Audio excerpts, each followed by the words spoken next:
Hello everyone, welcome to AWS Tutorials. In AWS Tutorials, you'll learn about AWS services. Recently, in one of my customer discussion, I came across a requirement where customer was asking for running AWS Glue DataBrew from inside JupyterLab. And I found that requirement very interesting, and I played with that feature. I tried to do the integration and worked it, and I found it, wow, it's really interesting. And I thought I will share this experience or this integration back with you. For some of you, it could be interesting as well. So let's learn how you can integrate Glue DataBrew from JupyterLab. How does the experience look like? And if you like it, you might want to use it in your environment in your case as well. So let's get started. So first thing first, what is AWS Glue DataBrew? It is a visual data preparation tool primarily used by business analysts to basically clean and normalize the data. You don't need to write any code when you use this tool. It has more than 250 built-in transformation. You simply need to apply those transformation on your data in order to clean or curate or normalize your data. And then, of course, this curated data can be saved back to the S3 bucket. So I have a separate video on AWS Glue DataBrew. If you have not learned about this service, you might want to use that video to learn about it. And I'm going to I have provided link for that tutorial in the description box. Similarly, I think most of you should know what JupyterLab is. JupyterLab is an interactive development environment where you can write your code for computing and data science and machine learning. It provides interactive development environment where you can run your code and can see the output right away. It helps in building the code and workflow in a very interactive fashion. So one of the when you try to run JupyterLab, actually you can run JupyterLab from multiple places. But if I try to talk in context of AWS, you can run either JupyterLab from your local laptop or local computer, or you can also run JupyterLab in Amazon SageMaker instance. So both way you can notebook instance. So you can run JupyterLab in two ways. Now the challenge is that JupyterLab, if someone trying to use JupyterLab and AWS Glue DataBrew, they're two different services, they're two different things. So especially if you're running JupyterLab on your local machine and then you're using Glue DataBrew, of course, from AWS console, you have to access these as two different services, as two different console. Even if you try to use JupyterLab from SageMaker Notebook, your SageMaker Notebook lab, JupyterLab, and your Glue DataBrew are again two different interfaces. So the challenge is when that user has to log into these two interfaces separately, and there's no connection between them. There's no integrated experience. And that's where my customer says that, hey, I heard that JupyterLab does provide integration with Glue DataBrew. Can we explore that option and see how that experience look like? And hence this video. So the challenge has been that these two being two different services actually are accessed separately, and there is a need for more integrated working involving these two services. And that's where this JupyterLab Glue DataBrew integration comes into the picture, where actually you can use, JupyterLab provides, allows extension, which can be used to enhance its functionality. Using the same extension, actually using the same extension feature, there is a Glue DataBrew extension available for JupyterLab, which you can use to actually integrate Glue DataBrew within JupyterLab. That means in JupyterLab, you can use Glue DataBrew in one of the tabs, and you don't need to You don't need to jump between two interfaces or authenticate between two different interfaces. You can come to just JupyterLab and you can use, you can open a DataBrew as a part of JupyterLab in one of the tab and work in a integrated and seamless manner. Okay. So how do we configure JupyterLab with Glue DataBrew? And there are roughly two approaches. Well, the same thing, but two different ways of configuring. So if you are running JupyterLab on your local machine, on your local laptop, then first you need to set up some password for Jupyter Notebook. Then you start JupyterLab lab. Then you enable the extension manager on JupyterLab. Then you install extension for DataBrew, and then you simply reload your browser and you will start seeing JupyterLab extension available as a part of the launch in your JupyterLab. But if you're doing it on SageMaker Notebook JupyterLab, then it's a little different approach. You need to start a JupyterLab Notebook instance, then you upgrade your Jupyter proxy, enable server extension, install DataBrew extension, and then finally you restart your JupyterLab and also reload your browser. And then you will have Glue DataBrew as a part of JupyterLab. Now, there are two different set of instructions provided by AWS to install on a local JupyterLab or install on SageMaker Notebook JupyterLab. I have provided link for both of those instructions in the description box, and you can go through that. I try to not put much information here from there because then it becomes, well, it's already there. I mean, you don't need to listen from me. So I thought I will capture points at a high level, but instructions are provided in the description box. You can refer that to know the detailed instruction for installation. But at very high level, what you do, you enable extension manager for JupyterLab, then you install the extension, then you restart the JupyterLab and reload the browser, and then there we go. You get Glue DataBrew integrated as a part of JupyterLab.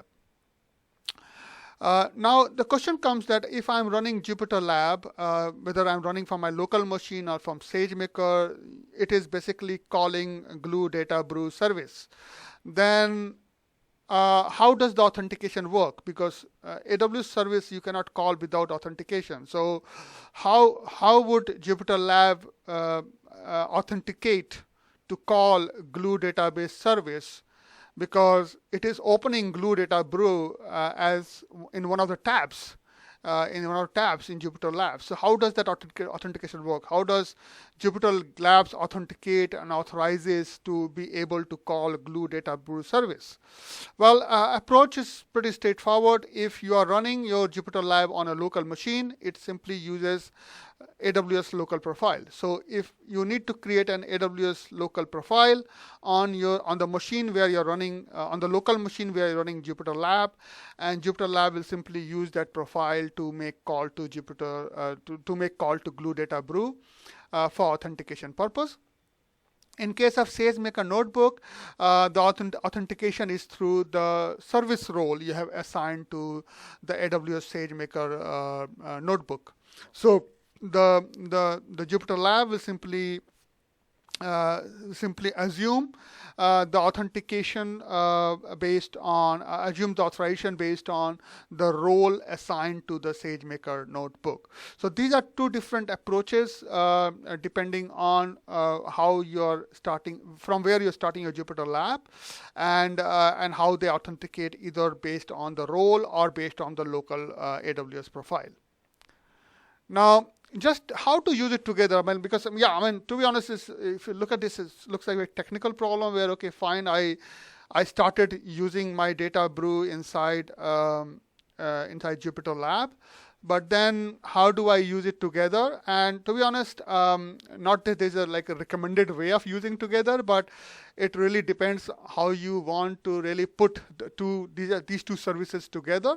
I took one example which we worked together with a customer because they found that, okay, that sounds like interesting example, especially for data preparation.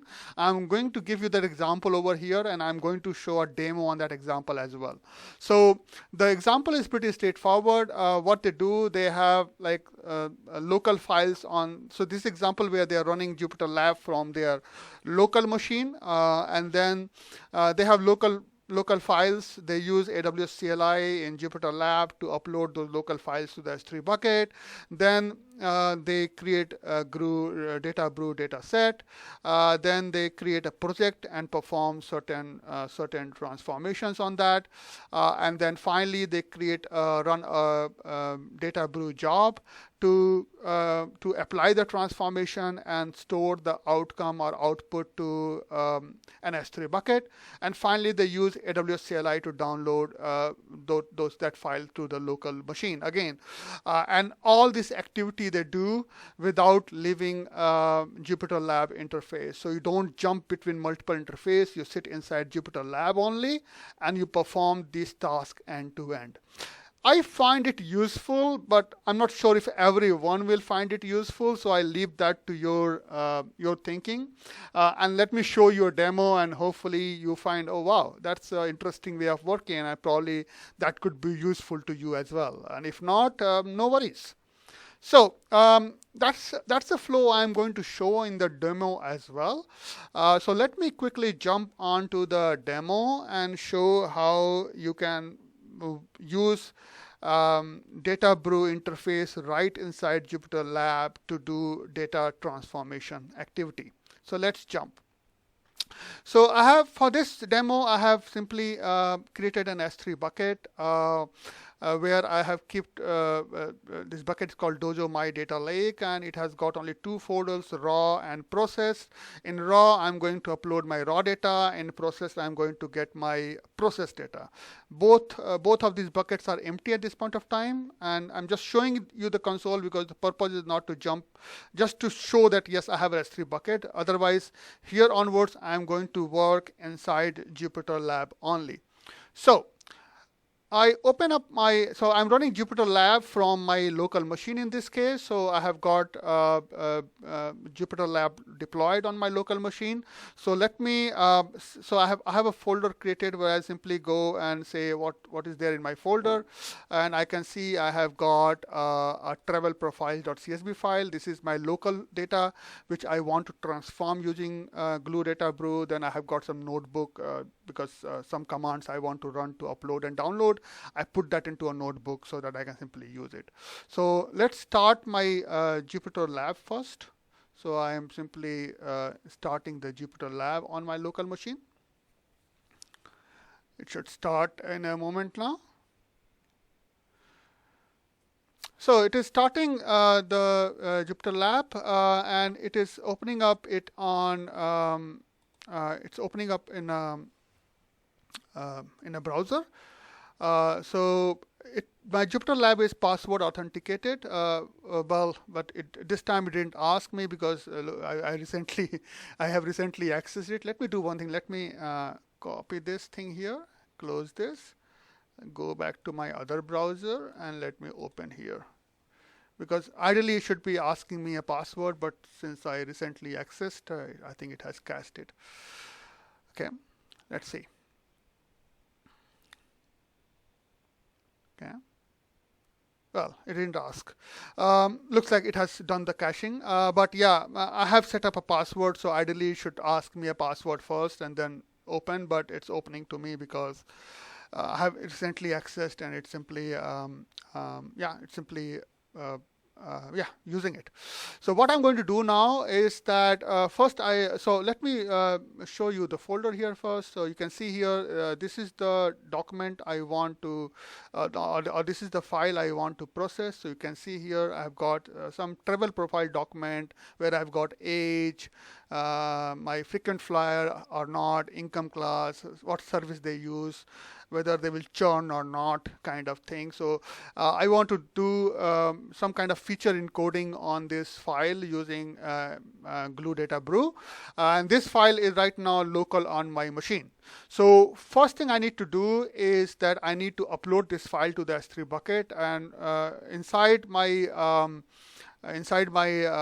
JupyterLab, I can run a simple CLI command saying AWS S3 copy my local travel profile.csv file to S3 dojo my data lake a raw folder. Yeah, I'm simply going to run this command. Well, this you can do also from terminal window, but I'm running it from interactive notebook, and you can see that my file has been now uploaded to the dojo my data lake raw folder. So what I need to do, that my file is now in S3 bucket. So what I can do is that let me minimize this part a bit and start Jupyter notebook. So you can see start Glue DataBrew. So you can see because I have deployed Glue DataBrew extension, I can see one icon. I can click on that to launch Glue DataBrew. And you can see that my Glue DataBrew is will open right inside JupyterLab. So it is. I don't need to go anywhere else. I'm opening it right inside my JupyterLab. Now I can go to my data sets and say I want to actually connect to a new data set. I will name it travel profile and data set. And if I come down, it is in my dojo, my data lake, and then if I go to my raw folder, there I can see this travel profile.csv file. Then I don't need to do anything else here. I can simply tab, and I can create a data set. So now I can see right from the Glue Data JupyterLab, I could create my data set. Now I need to create a project with this data set, so I can simply select this thing and say I want to create a project with a data set. So I can simply click on that. It is going to ask me the project name. My project name is travel profile project. Then it is going to ask which data set, and in this case my data set is travel profile data set. It will ask for the permission, and for that I have already created a role for DataBrew, which I can simply use for creating the permission, which role has permission to the S3 bucket, I mean. So I can simply click on create project over here to create the new project. Now it is setting up my project environment. Let's wait till my project environment is ready. Okay, so you can see my project environment is ready. Now my data file is inside. If I remove these recipes from here, you can see here it shows my file here. Now I need to perform certain transformation jobs on this thing. So for that I will for that I need to click on recipes here. Okay, let me do one this way. So click on recipes over here. It will open the recipe tab. I can add a step. First thing I want to do is that I want to actually do in certain encodings here. So first is I want to let me find the right thing. I want to come on. Okay. Relabeling. I will do some relabeling over here, and what I want to do is that actually I want to convert this yes and no into 0 and 1. So I want to do it for all rows, and then the column I want to use is this frequent flyer column, and I'm saying that I want to do it for custom map values. Map values here. And here I want to let me see if I can minimize my and it helps a bit, hopefully, it's looking much better now. So you can see here I have got no and for no I want to put say 0. For yes I want to put 1. Sorry, for yes or others I want to put 1. For frequent, for this um, frequent flyer column, in fact I don't need to do this one. Let me do this way. Map all to values. Yeah, this is better. So what I'm saying here is that I'm doing this frequent flyer column mapping to 0 and 1, and then map all values. For no I want to put 0. For yes I want to put 1. And then I will call it FF, I can call it FF encoded. Yeah, I want to do it for all all rows, and simply apply. So it's going to simply do a transformation on this column over here, my FF column over here, to add a new column called FF encoded, and that FF encoded will actually have FF encoded will have 0 and 1 for my yes and no values. So this is good. Now I want to add more steps to this. So for that I simply say I want to add an step, and this time I want to do again encoding. Let me see if I can search here to make my life little easy. Right now I'm little struggling with my real estate on the screen. And that could be one challenge I found with when I try to use it inside. Probably if I have a bigger screen, I feel better, but my screen is right now small. So I'm trying to do a one-hot encoding, and this one-hot encoding I want to do it on say income class. So if I say I want to do it on income class field, so this income class field I want to do one-hot encoding, and I simply want to apply. And it is simply going to one-hot encode my income class column by adding encoding by adding few more columns, which will be like one-hot encoded. So you can see here that for high income, for low income, for middle income, it has added new columns, and it has done feature encoding for me. Now I need to remove my my old columns which I have encoded. So for that I can simply say I want to delete, and I want to delete my frequent flyer column because I have already encoded that, and I also want to delete say I want to delete income class column. Oh, has it already removed?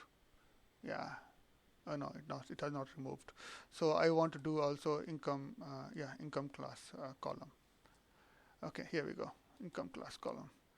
So I apply this, and then I got my,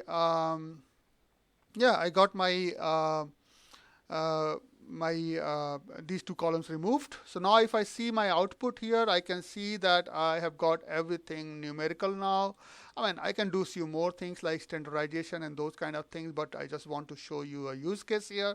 So I have converted each of these columns into a number. I'm done with my configuration, my transformation. Now I can create a job to simply write this output to the S3 bucket.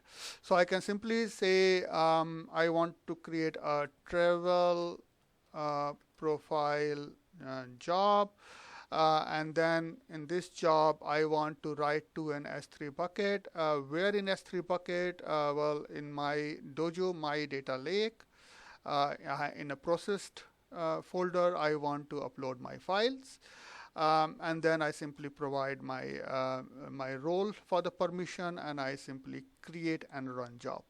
Now what it is going to do, that it is going to create the job and run it for me, and when the job finishes, I can actually see the output, and I can in fact download it on my local machine. So let me click on job details. So you can see my job is running. Now I have to wait for my job to finish, and when my job finishes, I will run a CLI command to simply download it. So let's wait till the job is over.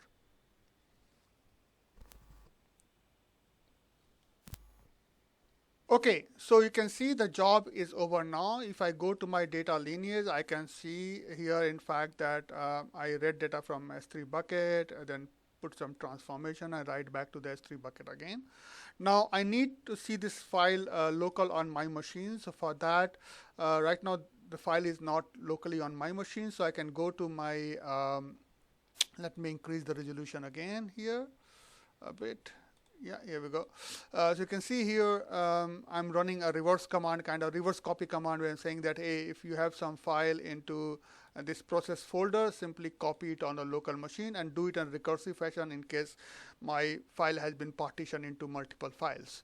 So let me run this command. And if I run this command, I should see my file being, my transform or my process file being locally copied to me. So now if I refresh this particular folder over here, you can see I have got this travel profile job folder created, where I've got travel profile job file created for me. And if I open that file, this is the same file which was processed by my Glue DataBrew job and written to the S3 bucket. So you can see here, I worked inside Glue DataBrew to transform. I work inside JupyterLab and use Glue DataBrew right inside my JupyterLab interface to process my file, then download it back. And this is the use case which customer was actually using in their scenario, and I thought I will share back with you in case you find it interesting and productive to you as well. So that was all for this video, guys. If you like the video, please click on the like button. Please subscribe to my channel. I always look forward to your feedback and comment, whether it is for the new content or for any of the mistakes I have made, or if you want to discuss general architecture and design about AWS. Please feel free to write me on in my comment section, and I always look forward to your feedback to improve my content, my videos, and my tutorials. I promise to come back again in a week's time. In the meantime, please stay safe and have a nice day. Bye-bye.